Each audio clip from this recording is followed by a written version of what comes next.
C'est ce que permet l'accord historique récemment signé entre le Burkina Faso et le Brésil, d'un montant d'1,5 milliard de dollars américains.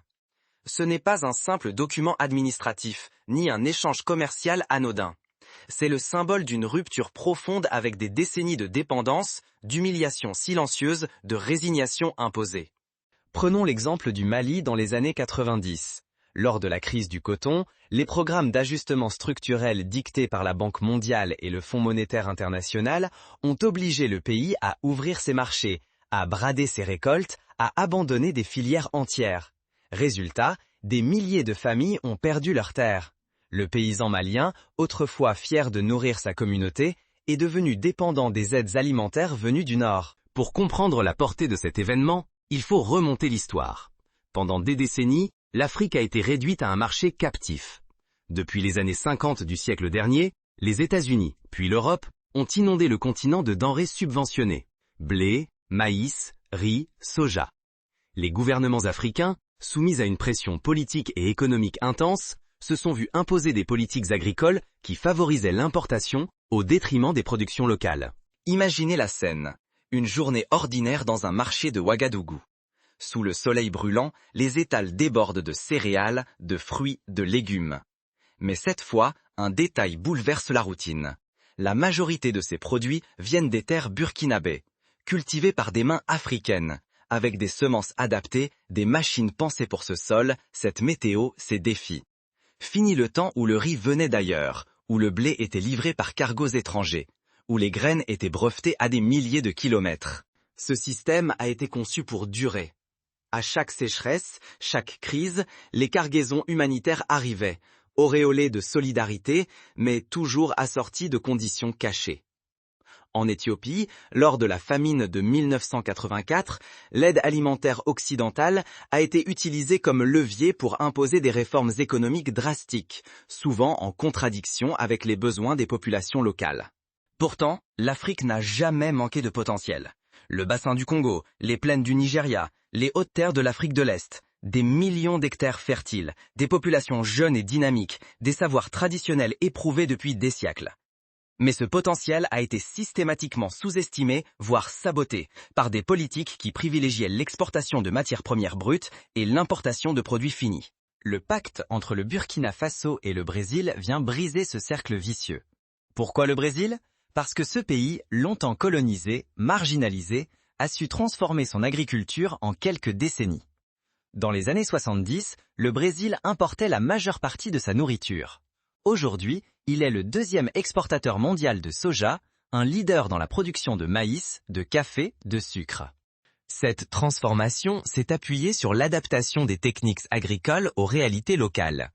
Au lieu d'importer des modèles européens ou nord-américains, le Brésil a développé ses propres semences, ses propres engrais, ses propres méthodes d'irrigation.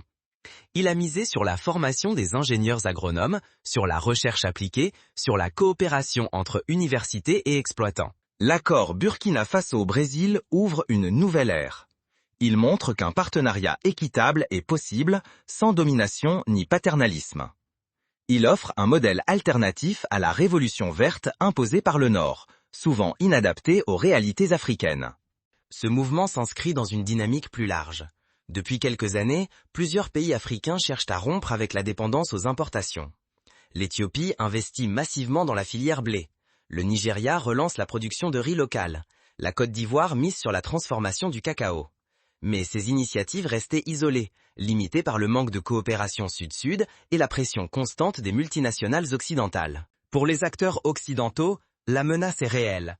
Les géants de l'agro-business américain, comme Cargill ou ADM, voient filer sous leur nez un marché de plus d'1 milliard de consommateurs. En chiffres, l'Afrique importe chaque année pour plus de 50 milliards de dollars de denrées alimentaires. Si cette tendance s'inverse, ce sont des pans entiers du commerce mondial qui vacilleront. C'est ce savoir-faire que le Burkina Faso est venu chercher. Mais l'accord va bien plus loin qu'un simple transfert de technologie.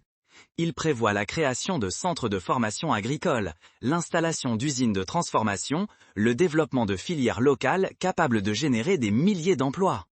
Imaginez, demain, un jeune burkinabé, formé à Ouagadougou, pourra concevoir une moissonneuse adaptée à la savane, optimiser un système d'irrigation pour la saison sèche, créer une coopérative qui exporte au-delà des frontières.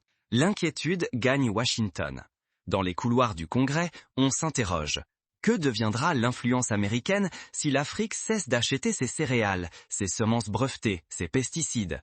Quel pouvoir restera-t-il à l'Occident si l'arme de l'aide alimentaire est désamorcée? Le Burkina Faso, s'il réussit son pari, pourrait être pour l'Afrique ce que l'Inde a été pour l'Asie, le pionnier d'une souveraineté alimentaire conquise de haute lutte. Mais le chemin sera long, semé d'embûches.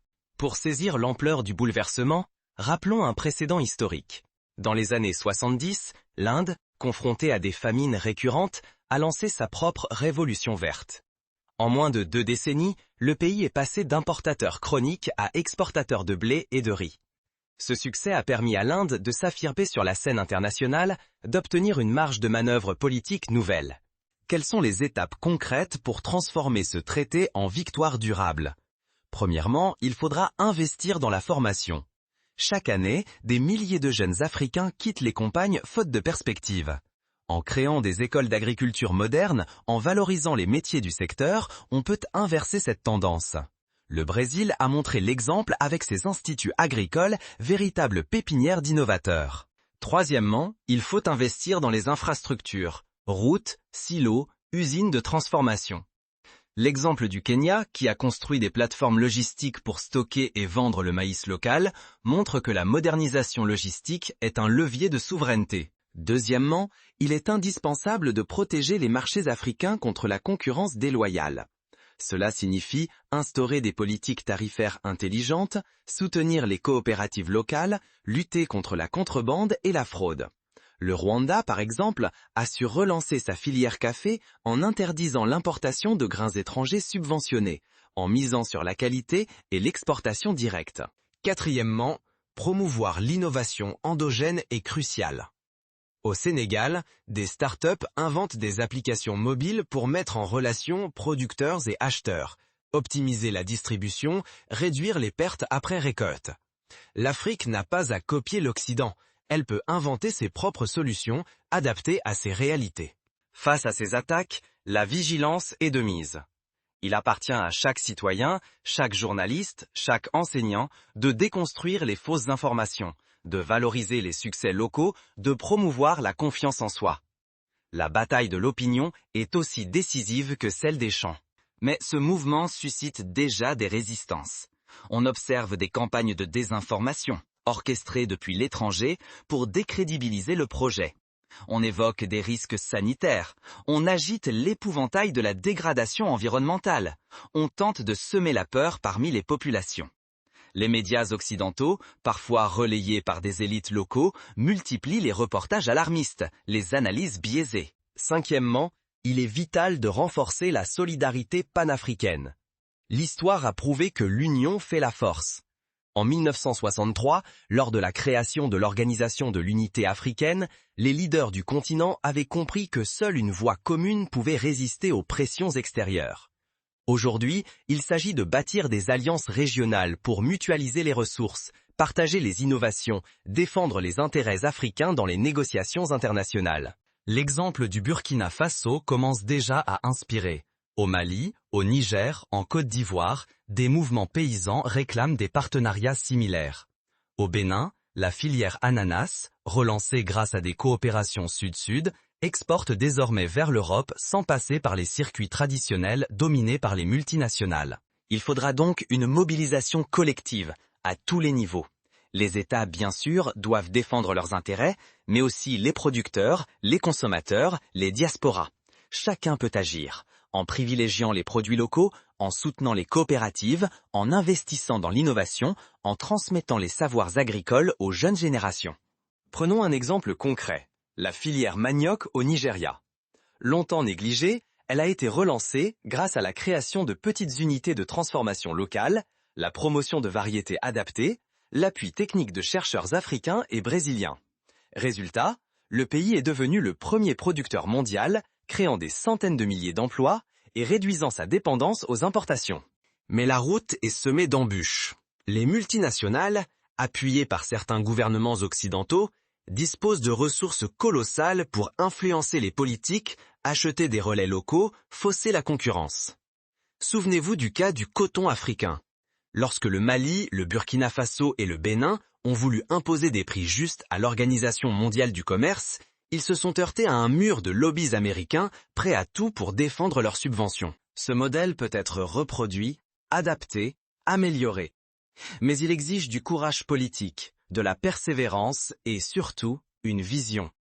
Il ne s'agit pas seulement de produire plus, mais de produire mieux, en respectant l'environnement, en valorisant les savoirs traditionnels, en garantissant des revenus décents aux agriculteurs.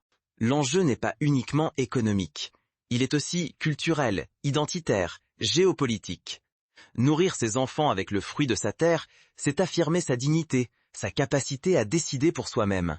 C'est rompre avec des siècles de domination, de soumission, de fatalisme. Mais le défi reste immense. À chaque étape, des obstacles surgiront. Sécheresse, conflits, fluctuations des prix mondiaux, tentatives de déstabilisation.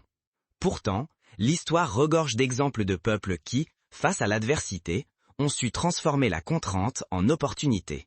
Revenons à l'image du marché de Ouagadougou. Imaginez, dans quelques années, les enfants burkinabés racontant à leurs petits-enfants comment le pays a osé dire non à la dépendance, comment il a bâti, pierre après pierre, une souveraineté alimentaire enviée par tout le continent.